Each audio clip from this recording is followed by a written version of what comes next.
we could talk a little bit. I mean, you've been messing with this for a couple days now, almost 2 weeks now, right? What's that? With This the Flux Node. man. Let me bring up the screenshot just because I have it up right now, and it makes it. Yes, it is. It benchmarks. It's confirmed. It's connected. So yeah, we did get a Flux M4 node, so we can set up a Cumulus node on the Flux network. I wanted to see what it would be like getting it up and running. SenseCAP, they express that this is truly plug and play. For the most part, there are pictures in the mining review if you want to pull them up so people can see what the Sure. actual miner looks like. On the SenseCAP side, this device is really plug and play. So it's just a matter of going through the steps on their app and getting it up and running. Now, on everything else, it is not. So, and it all has to do with Flux and their requirements. So when before I got this, I was on a router that's pretty ancient and comparable to new tech standards today. It's just an Airport Extreme. So when they were released, they were top of the line at the time for Apple, at least. And they work fine, connected all my devices and things like that. But for Flux and their node, it's not a router that is UPnP friendly. Universal plug and play. And well, you plugged it in and it turned on, right? Yeah, yes, but when it comes to like network connectivity and things like that, it is not. It's not set up for UPnP. The router that I had, so I had to get a new router. So eventually, this device cost me a little bit more than just the device itself. Which I bought directly from SenseCAP. They still have them. They're doing batch orders and things like that. We are not going to list them. It's just not worth our time, I don't think, in listing them at all. But going to them. So the device itself, it's very clean, small, compact, connecting to it via Bluetooth to start setting everything up. Very simple. The app itself, I've been using the app with the Helium network because all of our Helium devices are SenseCAP. And again, the device itself, SenseCAP, they made a plug and play thing. There are some issues on the Flux side where network capability or connectivity, I should say, network connectivity, and just getting the Flux node up and running in itself. This drives me nuts. Like SenseCAP could probably make this thing cheaper for everybody if they didn't provide all of these stupid plugs. Like just literally put a drop down in the order form as to your region, right?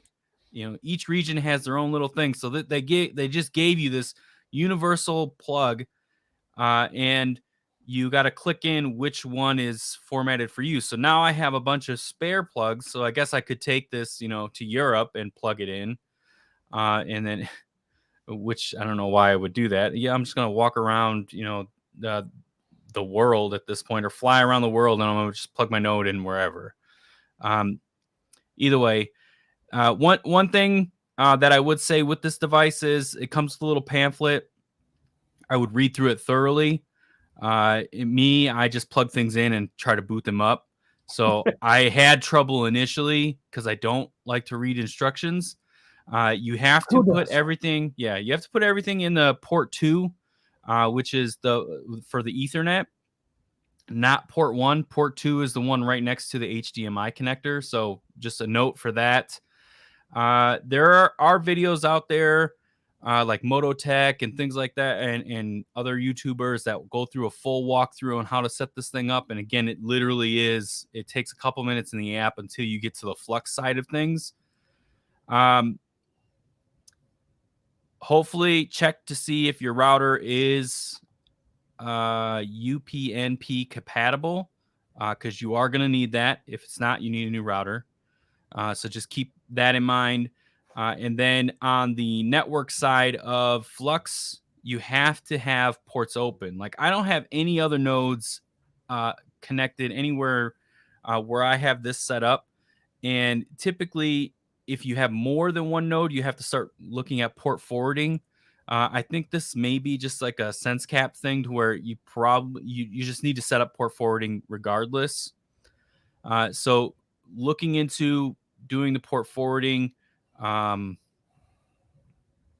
you're more than likely going to have to do that network side with your router and getting it all set up.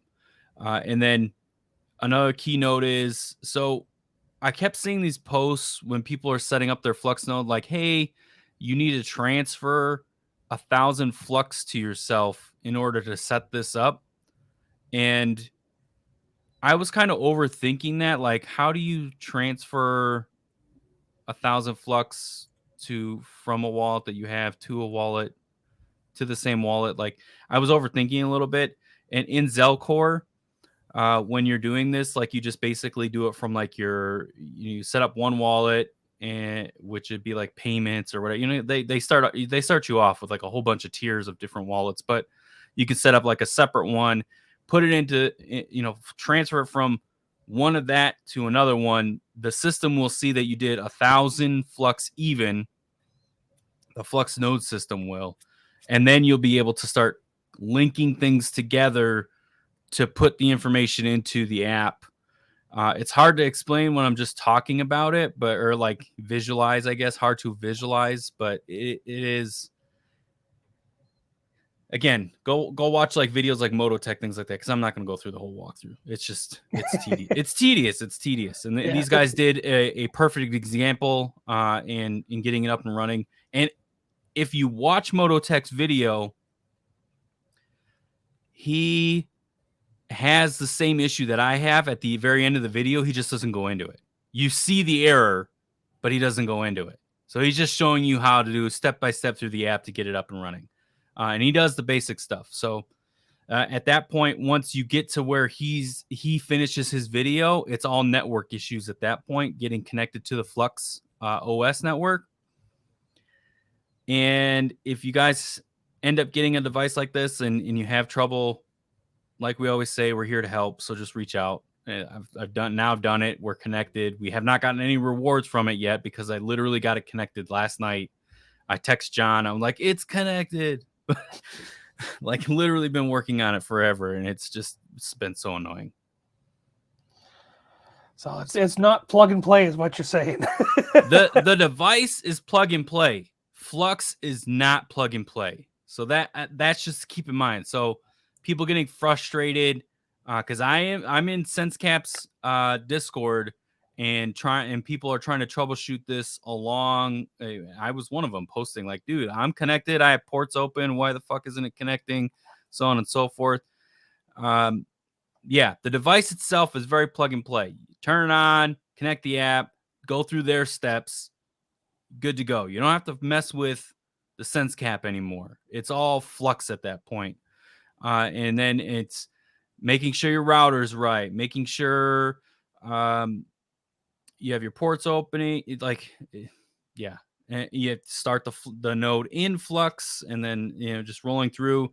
There's just a lot of things on the Flux side that we've already complained about this in previous streams. Like they give you something that they're some use case that they're doing right. Whether it be Web3 hosting for websites or whatever else they're doing. They're hosting other nodes and things like that. It's Flux is not appealing to the people that need things a little bit more user friendly. I'm okay tech wise, right? But I'm not. Once I start having trouble, I lean more on John than I do anything else. So that's scary. But because I'm not a network guy, I don't like it. Flux needs to streamline the node process a little bit more.